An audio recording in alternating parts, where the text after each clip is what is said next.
özü bizə danışdı, dedi Təbrizdə bizim yaxın adamlardan biri ayı yiyəndə və cəryanı çox uzundur, danışmıram. Ayı yiyəndə bunu deyir, özü də belin sındırır ay adamın. Ondan sonra başlayır məzələnməyə ondan. Ta da axıra biraz yer çıxır dedi. Bir ayı belini sındıranda ayının da pəncəsi çox güclü olur axı. Bir pəncəsinin belini sındıranda pəncəsi ilə bir dəfə qışqırdım. Ya Əbəlfəz! Ya Əbəlfəz! Eşitsən? Ya Əbəlfəz gördüm belimdən ağırlar götürüldü. Baxdım gördüm ayı durdu. Üz gözümü də o qədər cırmaqlayıb qanın içindəyəm. Çevirdi deyir. Əlimdə, üzümdə, sinəmdə, qarnımda nə qədər yaralar var, hamısını yaladı, qurutdu. Sürüdü, çəkdi, getdi məni.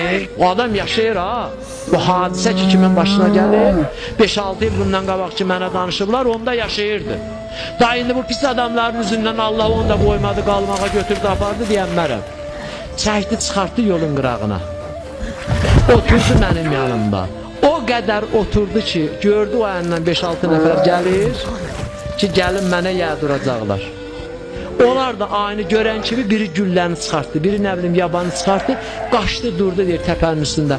Adamlar gəldi deyir, məni diri görəndən sonra da ayıya gəlib məni götürdülər. Götürdülər, mən də deyir, biraz şoka düşmüşdüm, biraz arda yaralarını dedim. Ayı baxsa, əziyyəti olar da, nəsə gəldim, çıxdım bu. Baxın, Allahın ayısı Əbəlfəzin adı gələndə görsən, neyinir? Yaxşı Əbəlfəzinə təyindir. Möhkəm, at yerinə şah oynanan dünyada bu fəsadla neynəsən? Bir nicət tapasan.